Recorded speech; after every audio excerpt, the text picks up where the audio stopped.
So magandang araw mga boys. Sa video na ito, marami po tayong pag-uusapan. Pero ang pinaka-importante po dito, ilalabas po natin yung ating pong suggestion po na trade kabola sa team po ng Terra Firma.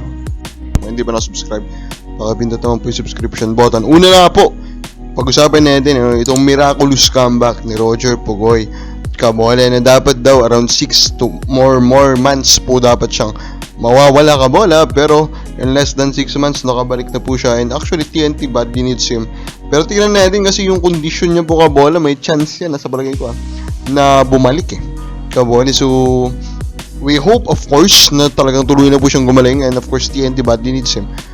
Pero of course we also want him to be healthy and to live a long life.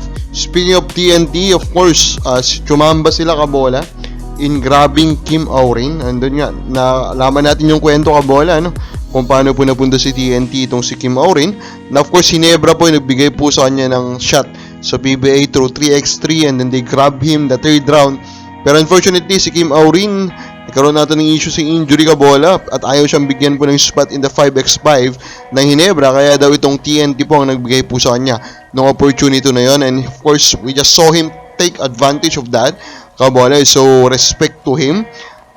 Do I see him as a surefire na po na part ng core ng TNT? Not yet, diba?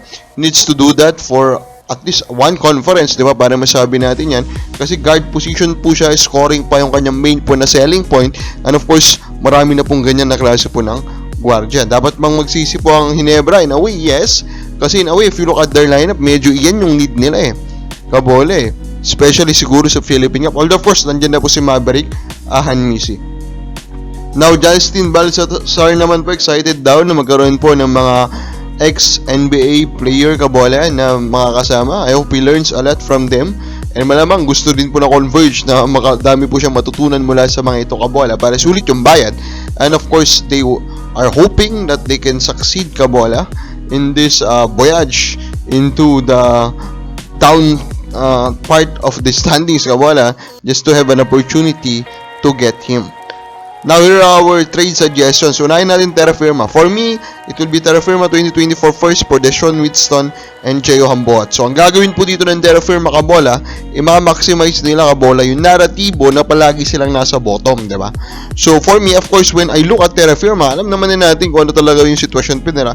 Pero of course, in doing things like this, trade suggestion, seryosohin naman natin, tignan natin sila as a serious team. And if I look at them as a serious team, I think they have already a lot kabola ng mga young pieces na sa palagay ko, they just need to keep adding itong mga high quality young pieces until it booms, and the risk now for them is to just trade the 2024 first, diba? Malamang converge dyan, maglalaway kabola, hoping that that will be another top 3 pick, another shot to get Baltasar kabola, diba? Ganyan po yung magiging philosophy nila.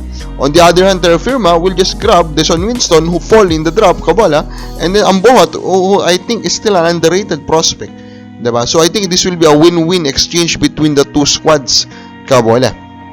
Now for NLEX naman, I think what they should need to do is to try and grab in prime type of star kabola, and I think Navarro could be a good target. Kaya Mike Nieto, Rosales, and a future first for Will Navarro, I think could be a good deal for them, diba? Navarro, babalik na po siya, he's now healthy, pero tingnan natin kung talagang ganun pa rin po siya kagilas, o kakailanganin niya po ng time. Pero overall, diba, they will offer point guards na need po ng Northport, then a future first.